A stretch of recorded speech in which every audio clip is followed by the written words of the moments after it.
Hello, everyone. Welcome back to my YouTube channel.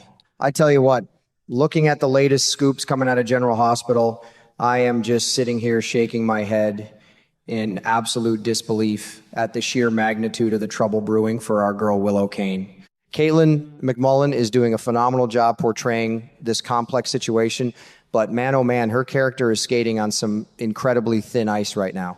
You know, we all have those moments in life where we try to sweep our past mistakes under the rug, hoping and praying that nobody ever lifts the corner of the carpet to see the dirt underneath. Willow has been working her fingers to the bone, doing everything in her mortal power to preserve this picture-perfect life she has built for herself. She is a respected congresswoman now, a mother, wife to Michael Corinthos, and from the outside looking in, she has got the American dream wrapped up in a neat little bow. But folks, as my old granddaddy used to say, you can put lipstick on a pig, but it is still a pig. The foundation of Willow's current life is built on a massive, trembling fault line, and that fault line goes by the name of Jens Sidwell. Now, we all know that Jens Sidwell, played brilliantly by Carlo Rota, is not the kind of man you want to owe a favor to, let alone share a dark, twisted secret with. The upcoming trial for Sidwell is looming over Port Charles like a dark storm cloud, and I cannot help but feel that Willow is sweating bullets behind closed doors.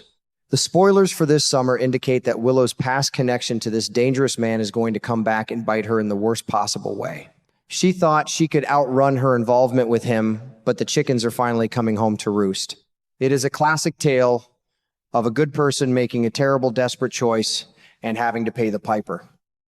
I genuinely believe that right in the middle of this highly anticipated trial, Willow is going to be hit with a horrifying truth that will shatter her carefully constructed facade into a million little pieces. Let us take a step back and really look at the gravity of what Willow actually did, because it is enough to make your blood run cold. We are not just talking about a little white lie or a minor indiscretion here. Willow got herself tangled up in a deeply disturbing plot when she agreed to Sidwell's sickening idea of a fake stroke. Even worse, she relied on his supply of paralyzing drugs to keep Drew Kane in a medically induced helpless state. Just think about that for a second. Imagine the sheer terror of being trapped in your own body, unable to move or speak, while the people around you manipulate your entire existence. For Willow to be complicit in keeping Cameron Matheson's character drugged and paralyzed is a moral crossing of the Rubicon. It is a bitter pill to swallow for those of us who have rooted for her over the years, but it shows just how far she was willing to go to protect her own interests. The guilt of that decision must be eating her alive, but the real danger is that secrets like this never stay buried forever, especially in a town like Port Charles. The biggest threat to Willow's freedom right now is Drew himself. We are seeing that Drew is slowly but surely regaining his ability to speak. Every new word he forms, every sentence he pieces together is like a ticking time bomb for Congresswoman Kane. When a man has been wronged to that extent, when he has been robbed of his agency and his physical capabilities, you better believe he is going to want justice. Drew knows what happened to him, and as his voice comes back, the likelihood of him spilling every single dirty detail becomes a near certainty. Willow cannot possibly think she can keep a lid on this forever, can she? Of course, before we even get to the courtroom showdown, we have to talk about the sheer chaos happening down by the lake. The spoilers reveal that Drew is going to face a terrifying ordeal where he ends up falling into the water and has to violently struggle to fight for his very life. Now, I have been fishing on some cold mornings, and I can tell you that falling into deep water when you are already physically compromised is a nightmare scenario. Drew is going to be thrashing, fighting for every breath, and we really have to wonder how this massive physical trauma is going to impact his ongoing recovery. Will this near-death experience set back his ability to speak, giving Willow a temporary reprieve? Or will it do the exact opposite, lighting a fire in his belly to expose the people who put him in this vulnerable position in the first place? When a man looks death in the eye and survives, he usually stops playing nice. Meanwhile, Willow is out here playing a very dangerous game of political chess, trying to secure some kind of leverage to protect herself. Word on the street is that she might finally get the upper hand she desperately needs from Jack Brennan, played by the talented Chris McKenna.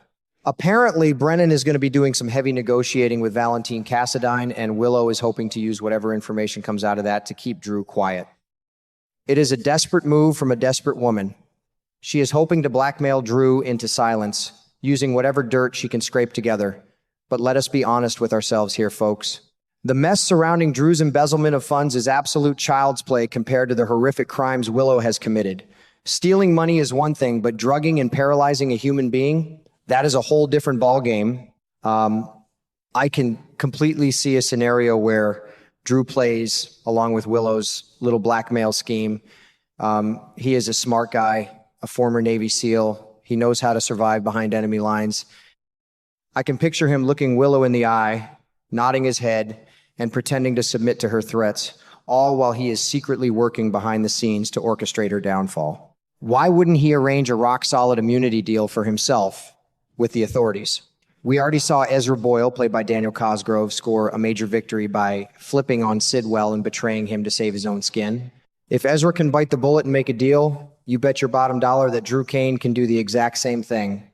Drew has every reason to throw Willow under the bus to secure his own freedom and get the ultimate revenge.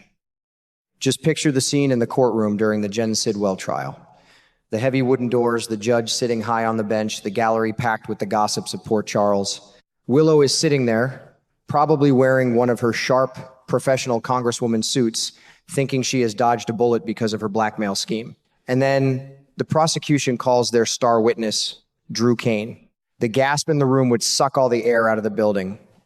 Depending on how this case unfolds, Drew could easily become the linchpin that destroys both Sidwell and Willow in one fell swoop. It would be the perfect moment for him to clear his throat, look directly at Willow, and lay out every gruesome detail of the fake stroke and the paralyzing drugs. The look of sheer, unadulterated horror on Willow's face would be something for the soap opera history books. In that single moment, she would realize that all her scheming, all her lies, and all her desperate deals were completely for nothing. She would be staring down the barrel of losing absolutely everything that matters to her. We are talking about a total, catastrophic collapse of her life. The fallout would be swift and merciless. First and foremost, the political career of Congresswoman Kane would go up in smoke before she could even issue a press release. The voters might forgive a lot of things, but they are not going to forgive a politician who drugs and tortures her own family members. Her reputation would be dragged through the mud, and rightfully so. But the professional ruin is only half of the tragedy. The personal fallout would be utterly devastating. We have to think about Michael Corinthos in all of this. Rory Gibson has played Michael as a man who values loyalty and family above all else, a trait he definitely inherited from his father, Sonny. Michael has stood by Willow through sickness and health, through family feuds and corporate battles. But finding out that his wife, the mother of his children, was capable of such dark, calculated cruelty, that is a bridge too far even for a Corinthos. The betrayal would cut him to his very core. I have no doubt in my mind that Michael would immediately file for divorce and fight tooth and nail to gain full sole custody of their children. He would never allow his kids to be raised by someone who could commit such heinous acts. And let us not forget the very real, very terrifying prospect of prison time. Willow is not just facing a slap on the wrist or a fine, she is facing serious, hard time behind bars for her involvement with Sidwell and the drugging of Drew. The tragic irony of it all is that Willow did all of this to protect her perfect life, and in doing so, she is the one who ultimately destroyed it. She built a house of cards in a hurricane, and now the wind is finally blowing. It is a heartbreaking, gripping storyline that reminds us that our choices have consequences, and no amount of money or political power can save you when the truth finally comes knocking at your door. I, for one, will be glued to my screen every single day to see how this incredible drama unfolds, because this summer in Port Charles is going to be one for the ages.